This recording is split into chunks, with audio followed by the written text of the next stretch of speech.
नमस्कार दोस्तों, स्वागत है आपका अपने YouTube channel Rahul Savarna GS पर। दोस्तों, आज हम आपको बताने वाले हैं क्या होगा अगर किसी को गलत खून चढ़ा दिया जाए। अभी देखिए बहुत ज्यादा प्रॉब्लम ये हो रही है कि किसी अदर व्यक्ति के खून किसी अदर व्यक्ति को दिया जाता है तो उससे लोग मौत के शिकार होंगे। तो क्या हो सकता है इससे, और इससे बचने के लिए क्या क्या हम लोग कर सकते हैं, आज इन सारे बिंदु पर हम लोग क्या करेंगे, चर्चा करेंगे। देखिए, सबसे पहले तो आप जो देख रहे हैं इस ब्लड से रिलेटेड प्रॉब्लम जो हो रही है, इस ब्लड से रिलेटेड प्रॉब्लम के निराकरण के लिए लेंड स्टीनर नाम के वैज्ञानिक थे जो एबीओ सिस्टम को डेवलप किए थे। कौन किए थे भाई? तो उनका नाम था लेंड स्टीनर।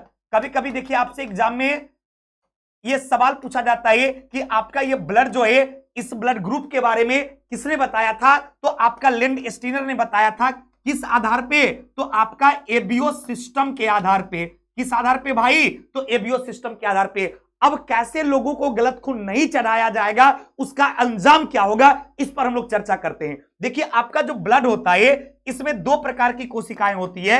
एक आपका होता आरबीसी और एक आपका होता है डब्ल्यूबीसी। क्लियर? तो आपका आरबीसी और डब्ल्यूबीसी जो है, इसकी दीवार के बारे में लेंड स्टीनर ने साहब बताए कि आरबीसी और डब्ल्यूबीसी की दीवार पर एक विशेष प्रकार की प्रोटीन पाई जाती है। तो जो आरबीसी की दीवार पर पाई जाती है उसको कहा जाता है एंटीजन।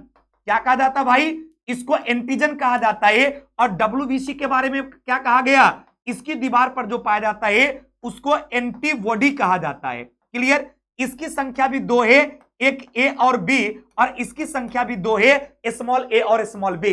अब गलत खून चढ़ाने से प्रॉब्लम कहां आएगा उस पर गौर कीजिएगा। अब यदि किसी का ब्लड ग्रुप ए है मान लिया जाए, यानी उसमें एंटीजन ए है, तो एंटीबॉडी कौन सा होगा? बी होगा। यदि एंटीजन बी है तो एंटीबॉडी कौन सा होगा? ए होगा। तो इसमें देखिए ब्लड के सर्कुलेशन में कोई प्रॉब्लम नहीं होगा, लेकिन सेम सेम यदि हो जाएगा तभी क्या होता है, ब्लड क्लम्प कर जाती है, अर्थात ब्लड चिपक जाता है। यानी गलत ब्लड यदि किसी को चढ़ा दिया जाए तो उसके बॉडी के अंदर क्या होता है, ब्लड चिपक जाती है, और ब्लड के चिपकने से उस व्यक्ति की मौत हो जाती है। तो क्यों होती है? क्योंकि एंटीजन ए को यदि एंटीबॉडी ए मिल जाएगा, एंटीजन बी को यदि एंटीबॉडी बी मिल जाएगा, तो देखिए इस विषम परिस्थिति में क्या होगा, ब्लड जो है वो चिपक जाएगा, और इस बॉडी के अंदर इस ब्लड के चिपकने से क्या होगा, व्यक्ति की मौत हो जाएगी। अतः इससे बचने के लिए यदि एंटीजन ए है तो उसको एंटीबॉडी बी मिलना चाहिए, एंटीजन बी है तो एंटीजन ए मिलना चाहिए, तभी जाकर वह व्यक्ति बच पाएगा। इसलिए ब्लड ग्रुप ए वाले को ए वाला ही ब्लड दे सकता है, ओ वाला दे सकता है, अदरवाइज दूसरा नहीं दे सकता है। इसलिए आपका ओ ब्लड ग्रुप जो है इसको कहा जाता है सर्वदाता।